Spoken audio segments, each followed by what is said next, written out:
Bueno, bienvenidos y bienvenidas a las personas que se están conectando en estos momentos. Estamos coordinando unas cositas del Facebook Live. Entonces, ya en breve empezamos. Welcome to everyone. We're just trying to set up the Facebook Live and set up some technical stuff. But in the meantime, welcome and join us. Listo. Muy buenas tardes. Sean todos y todas bienvenidas. Muchas gracias por acompañarnos en el día de hoy en este seminario virtual de los equipos cristianos de Acción por la Paz de ECAP Colombia, donde hablaremos sobre la difícil situación y la difícil construcción de paz en nuestro país. So good afternoon and welcome to everyone. Thank you for joining us in this webinar hosted by Christian Peacemaker Teams Colombia. And we're here today to talk about the difficult task of building peace in our country. Queremos recordarles que contamos con interpretación al inglés, así que mi compañero Pierre les dará unas recomendaciones para poder acceder a esta función y así poder seguir con el seminario virtual en español. And so, we are providing, the webinar is in Spanish. Our guest speakers are going to be speaking in Spanish. And so we are providing simultaneous English translation on the Zoom platform. So if you're joining us through Facebook Live, please go to the registration page and sign up that way to be logged into the Zoom platform. And at the bottom of the page, you will see the symbol that says interpretation.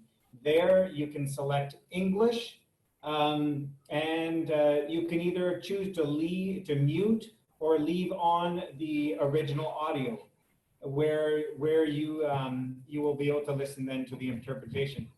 So I am going to now leave it to Natalia, where she is going to moderate this time, and I'm going to go to the other room where I will do the interpretation. So thank you.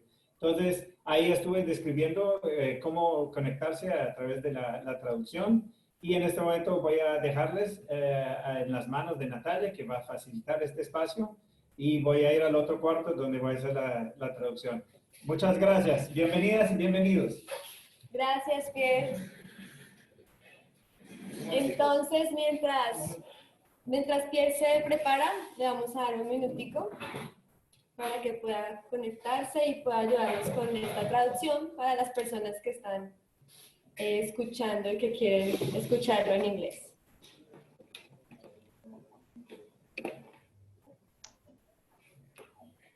¿Me escuchas? De acuerdo. ¿Me escuchas? Sí, Rocío, te escuchamos. De acuerdo. Entonces, nos encantaría saber quién se está uniendo. Así que siéntase libre de decirnos quién es usted y desde dónde se conecta. Y esto lo pueden hacer a través de la opción de chat que está ubicado en la parte inferior de la pantalla. Asegúrense también de haber seleccionado la opción de poder compartir a todos y todas las asistentes, los participantes y panelistas.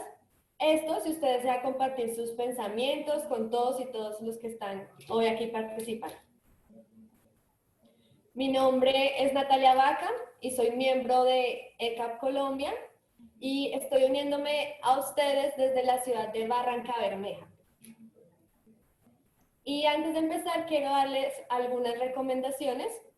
Como no podemos verle ni escucharle, si ustedes tienen alguna pregunta durante la discusión, por favor escríbanla en el cuadro de preguntas y respuestas, que también está ubicado en la parte inferior de la pantalla. Dice Q y A, que son preguntas y respuestas. Dedicaremos algún tiempo, una parte de nuestro tiempo al final para responder estas preguntas. Y en caso de que no alcancemos a responder todas las preguntas que surjan, les vamos a hacer llegar las respuestas a sus correos electrónicos. Entonces también asegúrense de que cuando escriban sus preguntas coloquen su correo electrónico para que así podamos darles una respuesta. O también en cualquier momento después del seminario virtual pueden escribirnos a nuestro correo electrónico que es cptco@cpt.org. Esto lo vamos a escribir también en el chat en breve junto con otros enlaces a los que ustedes podrán acceder.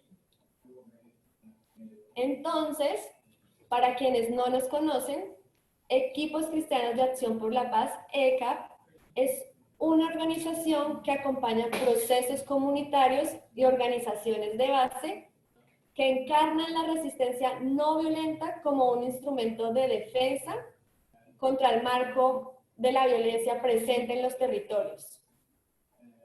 Trabajamos también en conjunto para transformar la violencia y la opresión. Entonces, si usted quiere obtener más información sobre ECAP, puede también visitar nuestra página web ecapcolombia.org. Y bueno, ahora voy a darles una breve reseña sobre el equipo de ECAP Colombia para dar inicio a este seminario virtual. ECAP llegó a Colombia en 2001 por invitación de la Iglesia Menonita de Colombia para acompañar a comunidades y organizaciones de la región en el Magdalena Medio.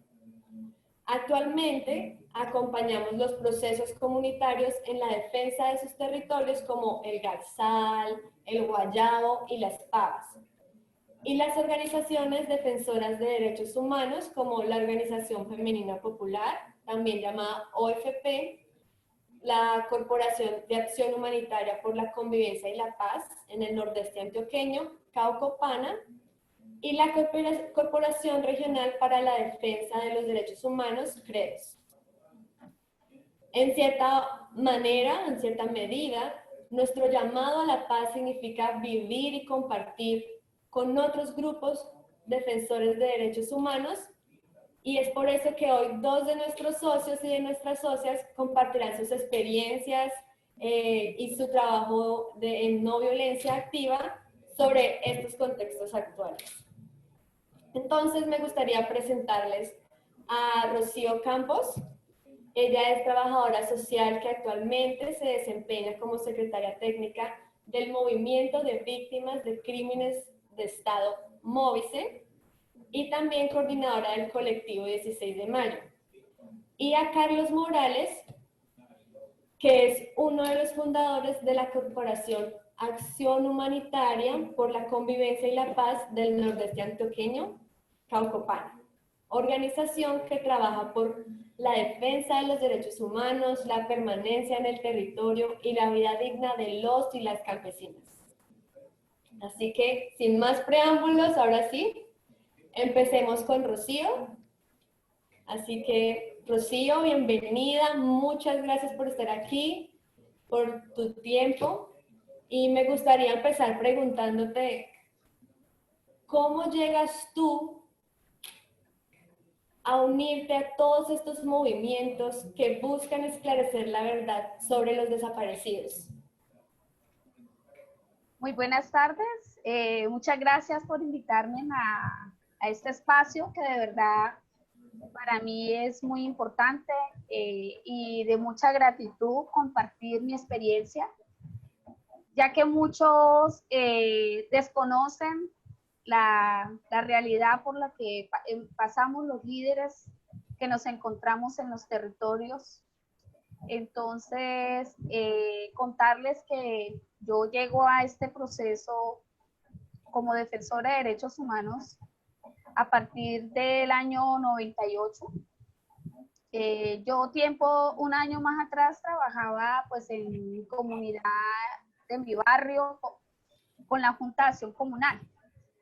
Pero después del 98, cuando ocurre la masacre del 16 de mayo, donde me desaparecen a mi hermano Daniel Campos, desde ese momento levanto mi bandera y digo, ¿por qué a mí? ¿Por qué a mi familia? Mi hermano no era un delincuente, no era guerrillero, pero si así hubiera sido, se supone que para eso está la justicia, para que le hicieran un debido proceso. Levanto mi bandera por una verdad y por encontrar en ese momento era eso, que nos dijeran una verdad, por qué pasó eso, y por encontrar a mi hermano, pero no solamente a él, sino a las otras 24 personas que se llevaron junto a él, porque en ese momento era algo incierto, no sabíamos qué había pasado, por qué. En ese tiempo, en Barrancabermeja se escuchaba que los maceros, pero los paramilitares para nosotros era un nombre desconocido. Entonces, a partir de ese momento, empecé a relacionarme con las organizaciones. En ese momento en Barrancabermeja era muy fuerte la Coordinadora Popular de Barrancabermeja, que era la que conglomeraba a todas las organizaciones y las fuerzas vivas de la ciudad para exigir el derecho a la vida, y desde allí se orientaban todas las actividades y acciones que se iban a hacer en la ciudad de Barrancabermeja, y a partir de ahí pues empiezo mi liderazgo. Ha sido muy duro y muy difícil, pero de todas maneras uno va aprendiendo mucho, porque aquí aprende uno a defender los derechos de muchas personas que por miedo no se atreven a hablar, pero lo hacen a través de nosotros, porque pues yo ya perdí el miedo. Siento de que tengo un compromiso con las víctimas, las que han confiado y han delegado en mí para buscar esa verdad, esa justicia. Pero más allá de todas esas dos cosas es encontrar a sus seres desaparecidos, incluyendo el mío. Gracias, Rocío. En ese sentido, ¿qué significa para ti perder a un hermano? ¿Qué te ha mantenido a ti luchando sin saber la verdad? ¿Qué me ha mantenido? Que le negaron el derecho a un ser vivo, a una persona, a realizar su proyecto de vida, que desmembraron una familia, le arrancaron de las entrañas un tesoro a una madre, porque un hijo que se llevan, o un hermano o un ser querido, es un vacío que no se llena, así lleguen otros seres queridos, no se llenan. Mi hermano era una persona muy reconocida en la comunidad de la Comuna 7 en Barrancabermeja. Era muy colaborador con la gente, muy humano, tenía una parte humana increíble, que él a toda aquella persona que acudiera a él para un favor, lo que fuera, él lo hacía.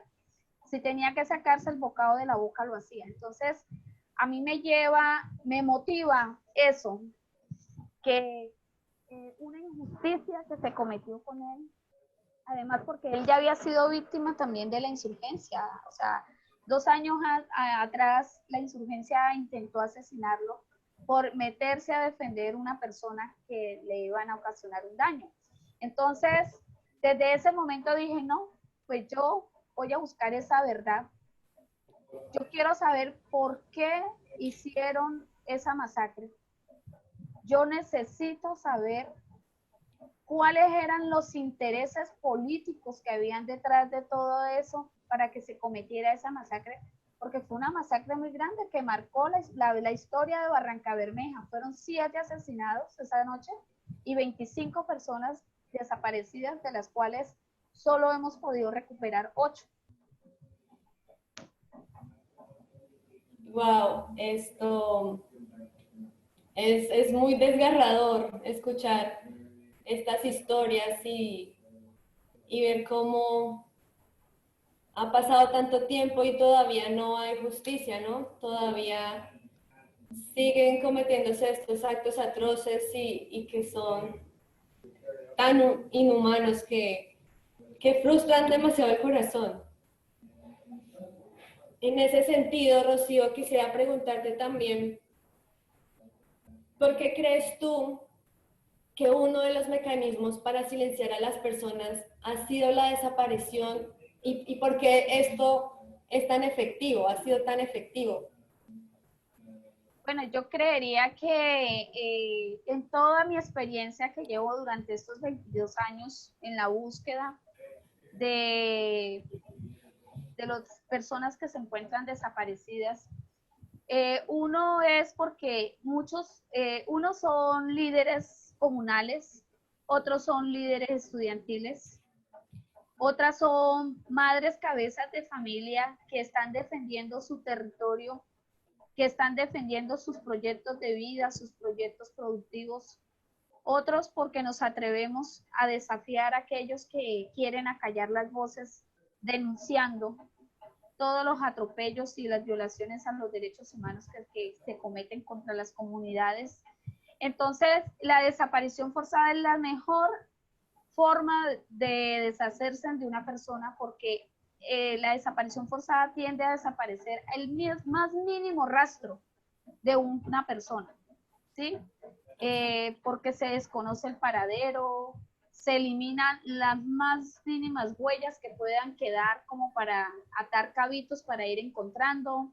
La justicia ante los casos de desaparición forzada son ciegas.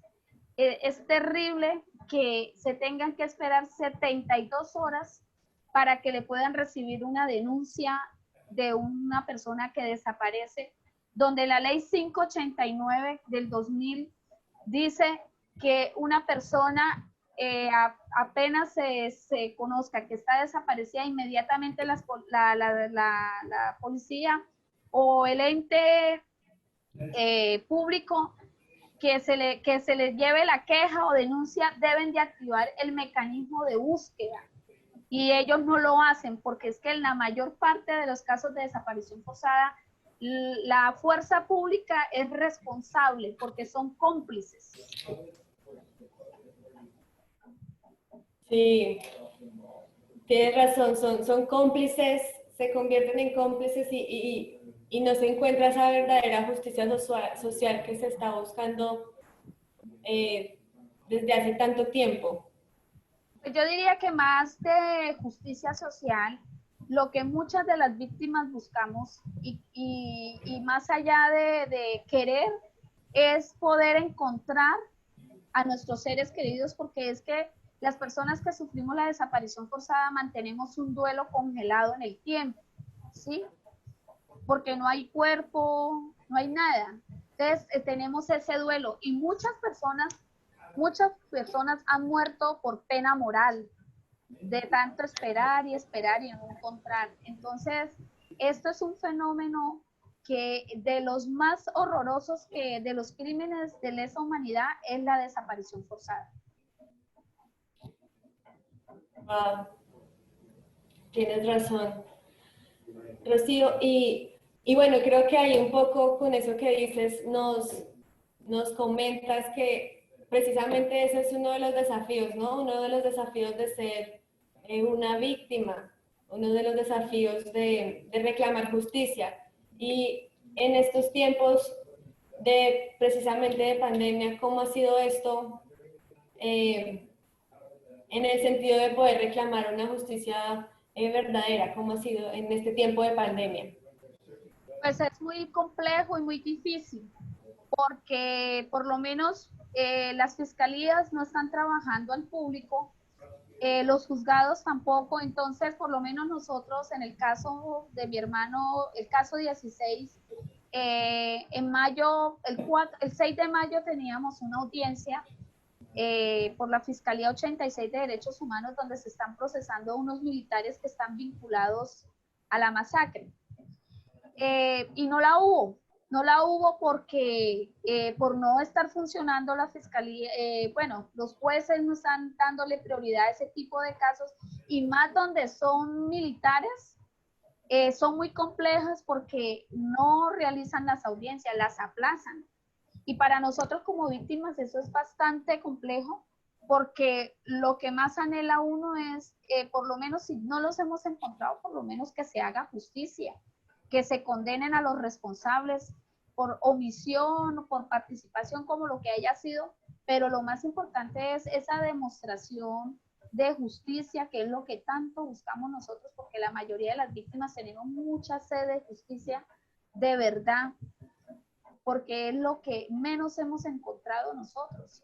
Y por otro lado, ante la Jurisdicción Especial para la Paz, que también nosotros fuimos reconocidos como víctimas ahí porque los militares fueron acogidos a esa ley, también es complejo, porque hay muchas discusiones sobre los planteamientos que hacen estos militares que se acogieron, donde proponen una reparación inmaterial, donde proponen una reparación restaurativa. Eso es una vergüenza, eso es un descaro para las víctimas. Hombre, ¿cómo se les ocurre hacer una cosa de esas? Es cierto que nosotros hemos dicho que nuestros familiares no era un perro, una gallina, una vaca que estaba en venta, pero por lo menos tener el más mínimo respeto en venir a hacer ese tipo de ofrecimientos. Claro, tienes toda la razón, Rocío.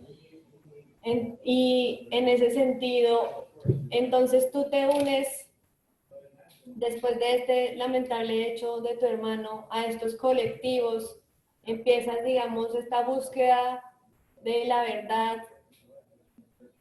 Y quiero preguntarte, ¿por qué crees tú que el movimiento social ha sido tan fundamental en esta lucha y sobre todo aquí en Barranca Bermeja, que se han presentado tantas situaciones y tantas cosas desafortunadas? Mira, históricamente Barranca Bermeja a nivel nacional e internacional ha sido reconocido porque ha sido muy organizado socialmente y ha levantado sus banderas y ha salido a defender sus luchas, su pueblo, ¿sí? En el tema organizativo, Barranca Bermeja siempre ha estado organizado y esto ha servido porque de alguna manera u otra las denuncias ayudan a frenar los abusos de autoridad, la violación a los derechos humanos que se dan y son el pan de cada día por diferentes circunstancias, que se dan casos en la ciudad y en la región, porque no es solamente Barranca Bermeja, también en la región del Magdalena Medio, porque la región es muy afectada por todo el tema de sus riquezas que poseemos en el Magdalena Medio. Entonces somos un foco para los grupos armados y para el mismo Estado, porque el mismo Estado es también quien vulnera nuestros derechos y nos los viola y no nos dan las garantías. Entonces, la única manera de poder hacer esas exigencias es a través de todo lo organizativo, por estar organizados, por tener nuestros espacios, es que logramos que nos reconozcan y por lo menos de alguna manera se nos respete también. Sí, claro que sí. Gracias, Rocío. Por último, me gustaría preguntarte o me gustaría que nos dijeras a nosotros, a nosotras, las personas del público, cómo podemos llegar a ser aliados para ustedes o cómo podemos ayudarles a visibilizar todo esto que está pasando. Para nosotros siempre ha jugado un papel muy importante la comunidad internacional, ¿sí? Para nosotros el movimiento social ha tenido garantías para permanecer en los territorios y autoprotegernos la vida, es por esos acompañamientos que hacen, por lo menos como equipos cristianos por la paz, que hacen unos acompañamientos a comunidades que están en riesgo, a comunidades que están en la defensa del territorio. Por lo menos, yo personalmente lo puedo decir, en el año 2000, cuando tuve problemas de seguridad que me iban a asesinar, gracias a brigadas de internacionales de paz que en ese momento me hacían acompañamiento personal, ellos fueron los que lograron salvaguardar mi vida, ¿sí?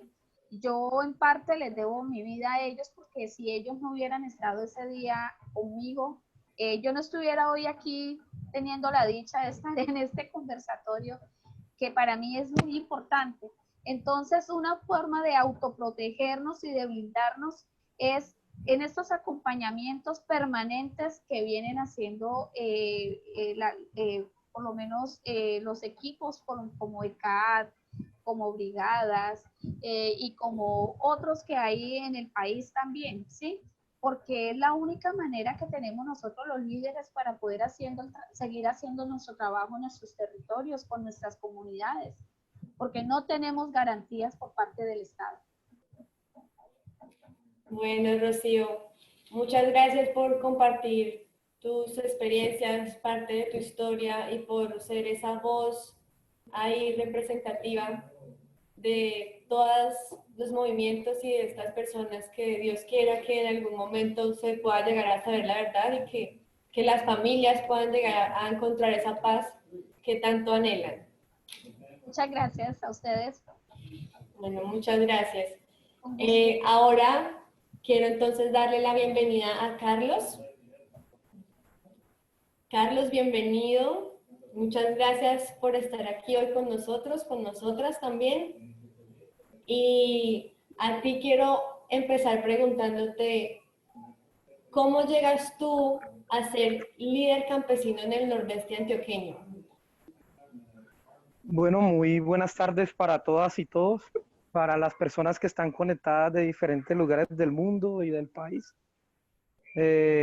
Yo soy Carlos Morales, soy dirigente campesino de la Corporación Caucopana.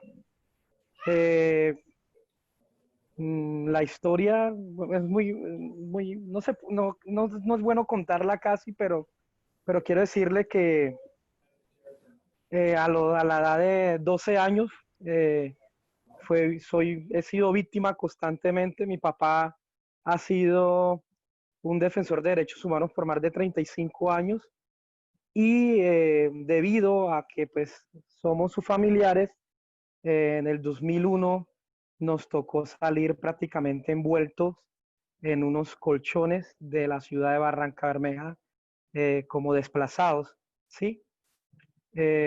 Nos fuimos a vivir a la ciudad de Bucaramanga a estudiar, cuando eso yo tenía 12 años, y pues en la ciudad de Bucaramanga eh, nos allanaron la casa, el CTI, la fiscalía, la policía nos allanó la casa, y en el momento no se encontraba mi papá ni mi mamá, ellos se encontraban en la región del Valle, Río Cimitarra, pues porque mi papá es miembro de la Asociación Campesina del Valle Río Cimitarra, y él se encontraba haciendo su trabajo como defensor campesino.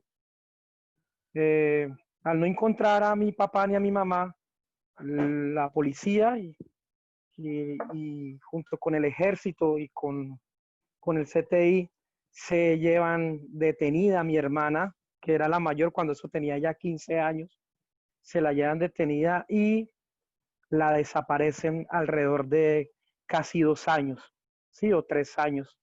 De hecho, la volvimos a ver a los 15, a los 18 años, cuando ya era mayor de edad y cuando pudo prácticamente escaparse de donde la tenían y ubicarnos a nosotros que estamos ya en el Valle Río Cimitar.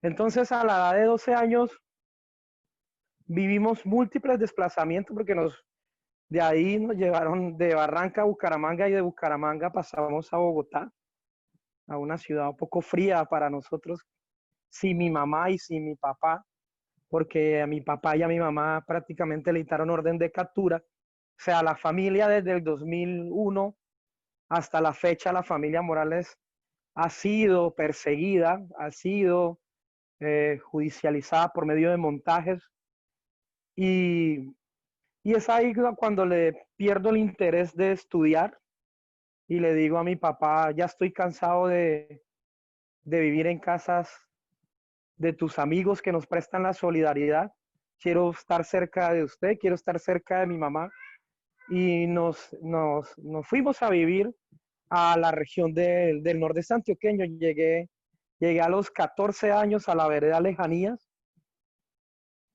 y conozco un poco más el trabajo que desarrolla mi papá en el tema comunitario y comienzo a ser parte de un comité de derechos humanos que cuando eso no sabía que era un comité de derechos humanos, comencé a aprender me afilié a la Junta de Acción Comunal a los 14 años y es ahí cuando las dinámicas del conflicto que ya conocía, cabe recordar que es una anécdota que nunca se me olvida y quiero apuntarle.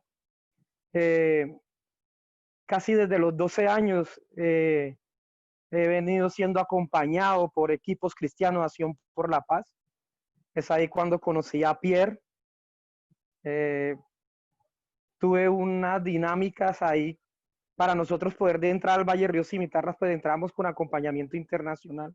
Imagínate, a los 12 años uno de entrar en su propio territorio acompañado por una organización internacional que presta toda la ayuda humanitaria. Entonces es ahí cuando mezclo las dinámicas del conflicto del campo de la ciudad al campo y me doy cuenta que en el campo la realidad es más dura, ¿sí? Y me doy cuenta que en Colombia, tanto en urbano como en el campo, hacen falta muchos defensores y defensoras de derechos humanos. Porque tras que somos poquitos, pues nos judicializan, nos desaparecen y nos matan, ¿sí? Y comienzo la tarea a los 14 años de convertirme en un constructor de paz, en de decirle a mi papá y a mi mamá, no quiero estudiar más porque no quiero volver al campo, a la ciudad, perdón, quiero construir territorio acá, quiero hacer otras cosas distintas, no quiero tener más miedo de desplazarme y quiero hacer una resistencia pacífica y organizada. Y es en Caucopana que en el 2004 empiezo a ejercer como defensor comunitario, pero que a la vez no lo pude hacer en ese momento, en el 2004, porque me daba mucho paludismo. Entonces todo el tiempo mantenía muy enfermo, ¿no? Y como en la región no se podía, los paramilitares tenían prohibido entrar medicamentos, alimentos y todos los insumos necesarios para la canasta familiar. Entonces, pues era muy difícil. Me tocó venirme a salir a Bogotá un año a recuperarme como de 50 o 100 paludismos que me dieron durante el tiempo.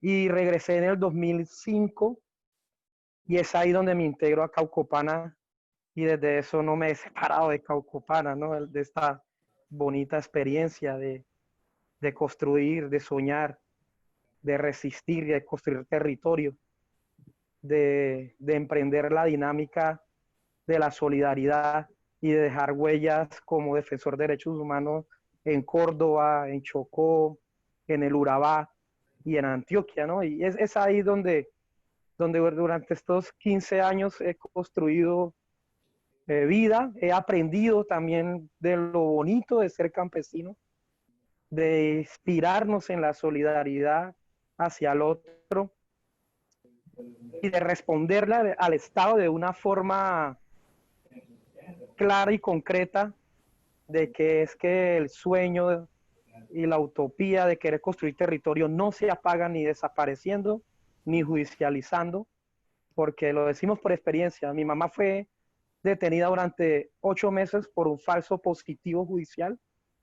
Mi hermana desaparecida durante 3 años. Mi papá con una orden de captura de 10 años. Y finalmente yo detenido durante 8 meses en la cárcel de máxima seguridad de Palo Gordo. Y vivir múltiples atentados por grupos paramilitares en la región del Nordeste. Pero aún estamos aquí, soñando, construyendo, respondiendo al Estado de una forma pacífica, organizada, pero ante todo con solidaridad y con capacidad de resistencia aún, de seguir soñando por lo que más queremos, que es la paz, que hace 10 años, 15 años le vinimos apostando y que creímos en los acuerdos de paz, que fuimos constructores de paz. Yo creo que fue uno de los sueños más bonitos de todas las organizaciones del país, que fuimos gestoras de paz y que hoy en día vemos que el Estado colombiano llegó a un acuerdo, la FARC creyó en esos acuerdos y que es tristemente decirlo que desde hace 4 años que se firmó, lo único que se ha incrementado son los asesinatos a líderes sociales y lideresas, el incremento de las estructuras paramilitares en la región y en el país, y decir claro y denunciar ante todo que el Estado colombiano está incumpliendo los acuerdos de paz, que no solamente le está incumpliendo a la guerrilla, a esos excombatientes que creyeron eso, sino que le está cumpliendo al país, a la Colombia profunda, a los campesinos, a los afros y a los indígenas. Claro, Carlos. Qué historia la tuya, desde muy pequeño, muy comprometido con la causa, muy entregado a las familias campesinas, muy entregado a los territorios y creo que eso hay que valorarlo mucho, porque no todas las personas están dispuestas a hacer algo como esto que tú has hecho y nos has contado. Y en eso que nos contaste, tú nombrabas que desde muy pequeño, cuando llegaste a esta zona del Nordeste, te viste involucrado con diferentes actores armados. Entonces, quería preguntarte, ¿cómo es la vida en el Nordeste con todos estos actores en la zona?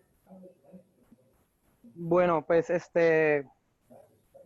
para nadie es un secreto que la región del Nordeste ha sido una región que históricamente tanto la FARC como el ELN, ahora está el ELN, ya la FARC está de una forma política, desarmada, ha sido una región muy golpeada por el conflicto, además porque también es una región donde hay muchos intereses naturales de las multinacionales, donde quieren entrar a explotar las minas de oro que tienen las comunidades, la gran reserva, la biodiversidad hermosa que hay. Y aprender en medio de bombardeos, de enfrentamientos, de conocer un poco el actuar tanto de la FARC como el ELN, de los paramilitares. Yo creo que eso es lo que hace más interesante al Nordeste, en el sentido de que en medio de esta confrontación de estos actores armados, y a eso le suma la presencia también del ejército como tal, eso es lo que hace bonito de una región que yo me acuerdo cuando hicimos el primer campamento de refugio humanitario en Lejanías, que no sabíamos hablar de derecho internacional humanitario.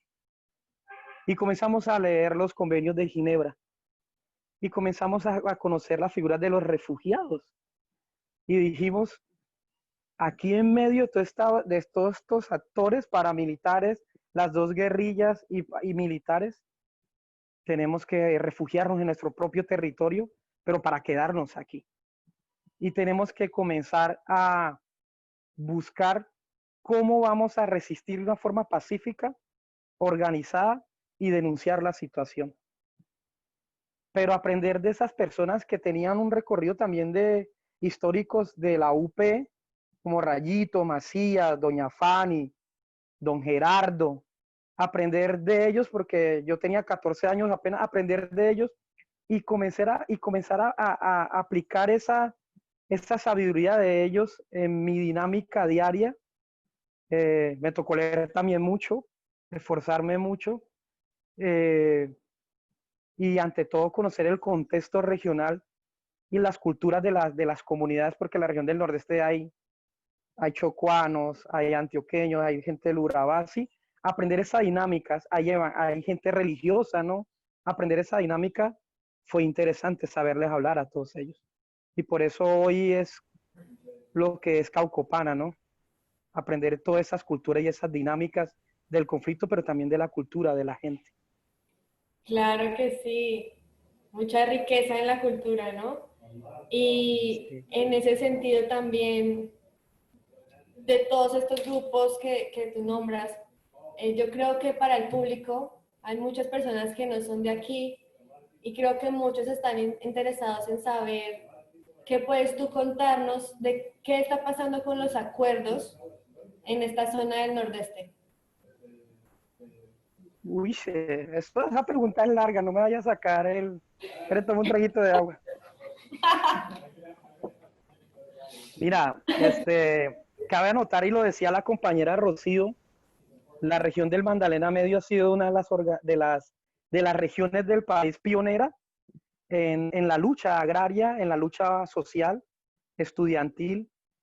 Y una de las cosas bonitas es que como es una región que hemos vivido todo el tiempo el conflicto y las masacres y los combates entre todos los actores armados, pues siempre hemos creído en que el conflicto hay que buscarle una salida negociada, dialogada, respetando al adversario, ¿no? Entre adversarios, pues que tienen que respetar. Y cuando llegaron esos acuerdos de paz, fuimos una de las organizaciones que convocamos al Encuentro Nacional de Paz, que convocamos al Bicentenario de los Pueblos, que fuimos una de las organizaciones que le propusimos a los dos actores, tanto al ELN como a la FARC y también como al Estado colombiano, que se sentaran a buscar una salida negociada y dialogada al conflicto, ¿no? Y todos nos apuntamos a eso. Hicimos múltiples, hicimos constituyentes por la paz, hicimos pedagogía de paz. Todos nos volvimos pedagogos de paz y nos absorbimos el acuerdo y lo asumimos. Yo creo que el día que se hizo la firma de los acuerdos de paz en el 2016, el 24 de noviembre, yo lloré de alegría y todos lloramos de alegría, pero también cuando el plebiscito también perdió, también fue garrafal. Yo creo que a nivel nacional, a nivel internacional, se deben de estar acordando todo el tiempo de Colombia, donde perdió la paz. Pero bueno, ¿qué fue lo interesante? Que todo el mundo creímos en eso y que hoy en día, eh, las estructuras paramilitares estén más fuertes y más latentes que nunca. Que el Estado colombiano sea sordo frente a las denuncias que están emitiendo las organizaciones sociales y el movimiento social, que todos los días asesinen y se suba la cifra de los líderes y lideresas asesinados, por ejemplo, como el caso del compañero campesino, dirigente de la Asociación Campesina del Bajo del Cauca, de Asobat, el compañero Elder Lopera, que hasta el día de ayer duró tirado en una vereda. Tenía 9 días tirado en una vereda asesinado. Y que hoy, esta mañana le escriba al compañero William y me diga, sí, y me contestó, ayer lo recogieron. Ayer recogieron lo poquito que dejaron los chulos. Esto parte del alma. Y esto genera otros contextos. Y que en la región del Nordeste se vivan operativos donde se judicialice al líder social y se atemorice a las comunidades campesinas, que esos mismos líderes comunales fueron los mismos pedagogos de paz, que le abrimos las puertas al gobierno nacional, al gobierno departamental y local, y que hoy esa misma institucionalidad nos esté capturando. Los acuerdos de paz van cada vez más en peor. El gobierno nacional no tiene voluntad política para sacar adelante los acuerdos de paz. Y aún así, el movimiento social, en medio de esta pandemia, porque ¿qué es lo más difícil y lo más triste? En medio de esta pandemia y del olvido estatal que tiene el Estado colombiano a los campos, hoy la gente está allá movilizándose, está allá pidiendo justicia, está allá diciendo que se respeten los acuerdos de paz. La gente todavía tiene ganas de paz, la gente todavía tiene ganas de lucha, la gente todavía tiene ganas de resistencia. Y esto lo único que ahonda son esas ganas de seguir en la lucha diaria, constante, pacífica, organizada y de decir, aquí estamos, de una forma de resistencia organizada y muy bonita, que es lo que nos inspira a nosotros las comunidades campesinas y el movimiento social, y es la solidaridad de la familia, la solidaridad del vecino, la solidaridad entre veredas, entre corregimientos, el amor al territorio, el amor a la cultura, el amor a soñar y a seguir soñando con un campo libre donde nuestros hijos puedan crecer tranquilamente. Muchas gracias, que así sea. El poder seguir soñando, el poder seguir construyendo juntos y juntas esa Colombia que tanto anhelamos. Así que muchas gracias a ambos. Gracias a Rocío, gracias a Carlos por su tiempo, gracias por compartir estas historias tan de su corazón. Gracias por trabajar en defensa de la vida y por ser un ejemplo para muchos y muchas de nosotros aquí. Ahora vamos a abrir el espacio de preguntas. El público, entonces, recuerden que en la parte inferior de la pantalla hay una casilla, una opción para preguntas y respuestas. En caso de que no alcancemos a responderlas todas, vamos a enviarles pueden enviarnos sus correos electrónicos para que podamos responderles por correo electrónico la pregunta. Entonces, voy a pedirle a Rocío un segundo, por favor. Ella. Hay una pregunta aquí de Julie Brown para ti. Ella pregunta, Rocío, hablaste de obtener verdadera justicia. ¿Cómo serían las reparaciones con esa justicia?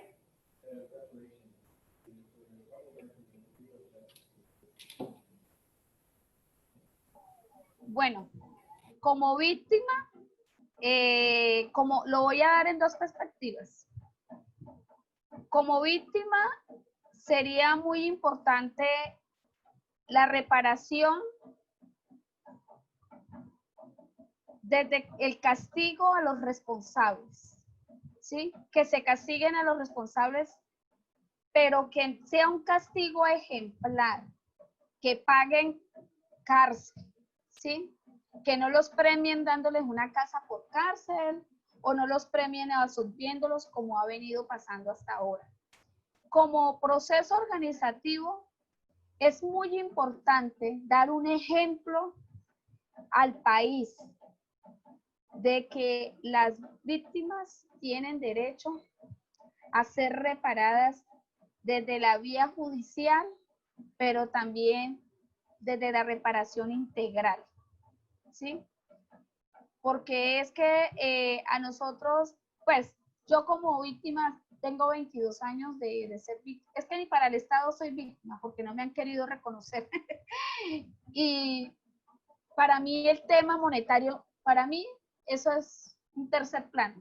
Para mí lo más importante es conocer la verdad, que me entreguen a mi familiar, a mi hermano, que me entreguen así sea la cascarita o el huesito, el dedo meñique, pero que me lo entreguen, que ese ADN diga que sí es el mío, y castigo a los responsables, porque la criminalidad estatal tiene que ser castigada y tiene que ser pública, ¿sí? Entonces, para mí esa sería una reparación satisfactoria.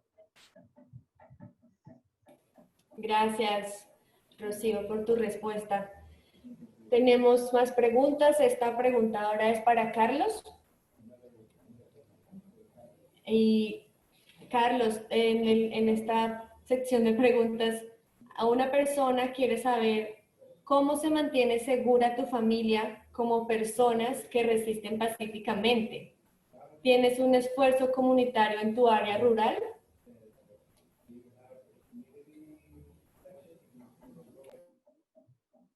Disculpa, ¿me la repite de nuevo? No escuché lo último. Sí, aquí dice, ¿cómo mantener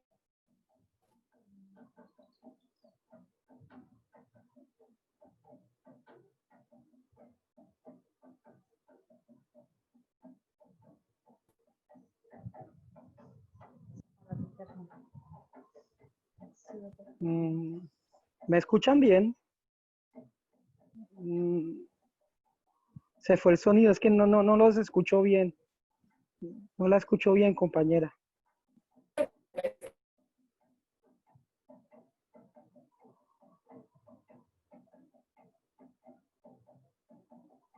We're just having some technical difficulties. One moment, please.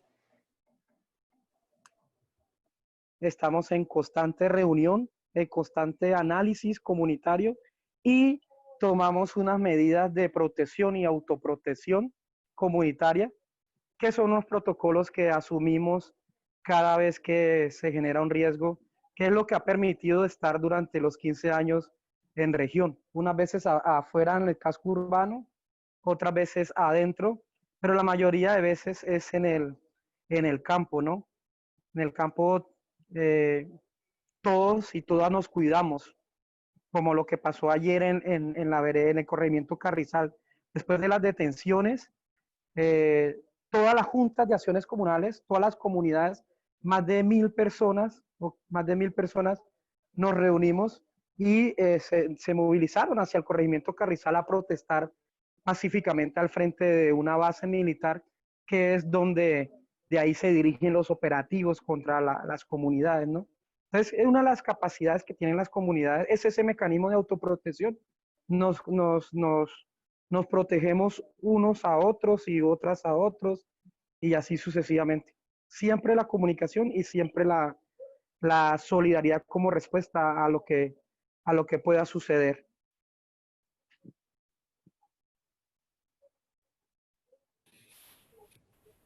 Gracias, Carlos,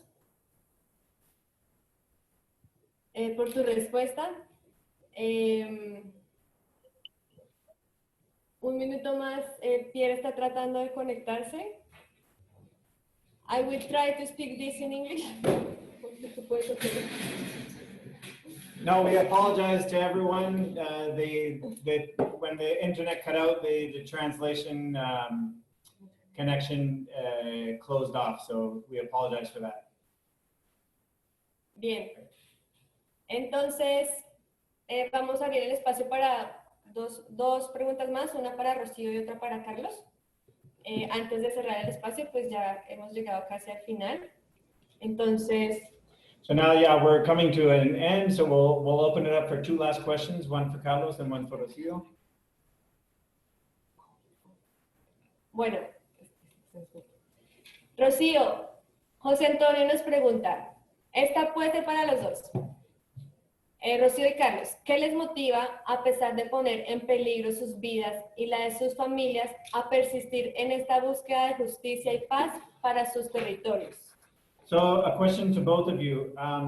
What motivates you, in spite of threats to your life and to your families, to continue to struggle for justice and peace in the region?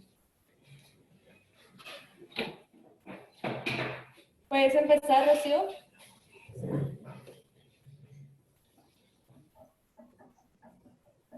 A mí me motiva que tenemos derecho a vivir en un país libre y con garantías, que tenemos derecho a estar en un territorio sin riesgos, porque estamos en un país que es muy rico, poseemos muchas riquezas, tenemos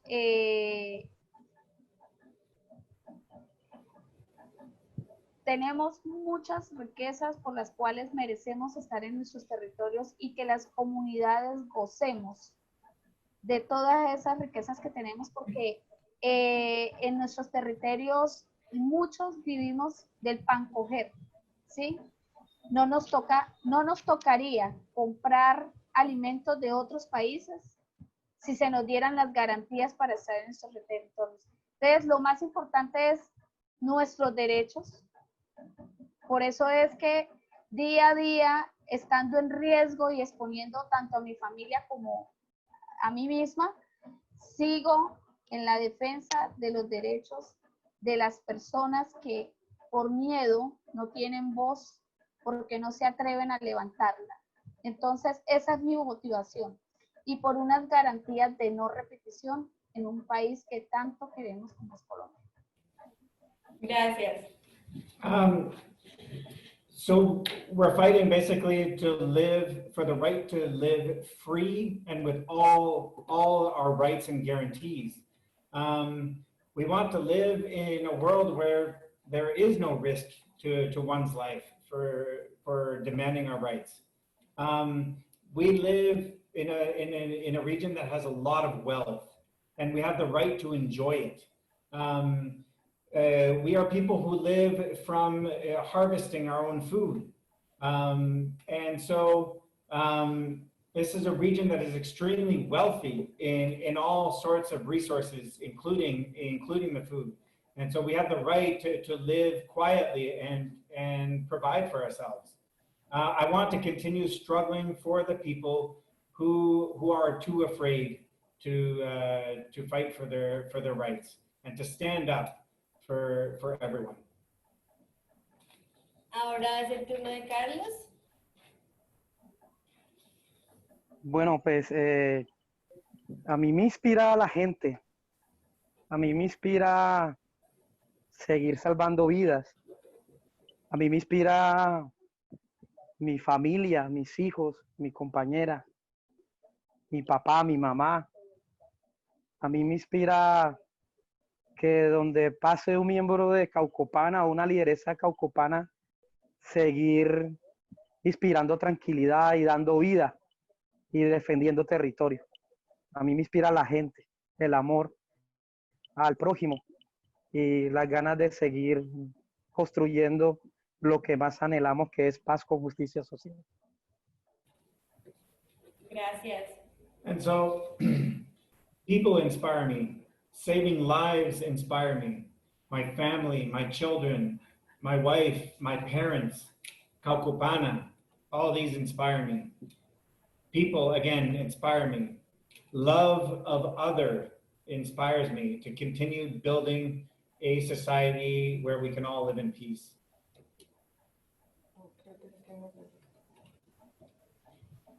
Bueno, muchas gracias. Entonces, hemos llegado al final de este seminario virtual. Queremos agradecerle a nuestros dos panelistas. Gracias, Rocío, y gracias, Carlos, por su disposición, por su tiempo. So we've now come to the end of this webinar, and we really want to give a big thanks to Carlos and to Rocio for the time that you've given us. Y también agradecer a todos ustedes, las personas participantes. Gracias por estar aquí presentes en estos espacios, por querer conocer más sobre Colombia, sobre los procesos que estamos viviendo. And thank you to all of you, the participants who joined us today, who want to get to know more about Colombia and to the processes that are happening here. Entonces vamos a estar respondiendo las preguntas que no alcanzamos a responder el día de hoy. No olviden dejar sus correos electrónicos para que podamos hacerlo. And so we'll be in touch. We'll be responding to all the questions that didn't get answered here today. Y aprovechamos que antes de que se vayan, pueden ir a la casilla de chat. Allí podrán encontrar todos nuestros links para que puedan seguirnos y puedan seguir en contacto con nosotros a través de nuestras redes sociales. And so we want to encourage you before you leave to go to the chat and to find all the links to our webpage, to our social media, where you can keep in touch with us and you can continue to know what's happening. Y aprovechamos para contarles también que como ECAT Colombia hemos sacado una serie de videos donde queremos mostrar la situación crítica del país y donde tenemos como protagonista al COVID-19. Entonces les invitamos a que lo vean en nuestro canal de YouTube. So we want also to put a little plug-in to go to our YouTube channel, where we have a series of videos that we produced, where we are talking about the critical situation of the country, and Mr. COVID-19 is the protagonist of these videos. And so, yeah, we welcome you to go and see them. Bueno, entonces disfruten del resto de su día y hasta una próxima ocasión. And so we Muchas gracias. invite you to enjoy the rest of your day and till we meet again. Gracias, thank you. Gracias. Chao, Rocío. Chao, Carlos. Thank you. Gracias. Chao.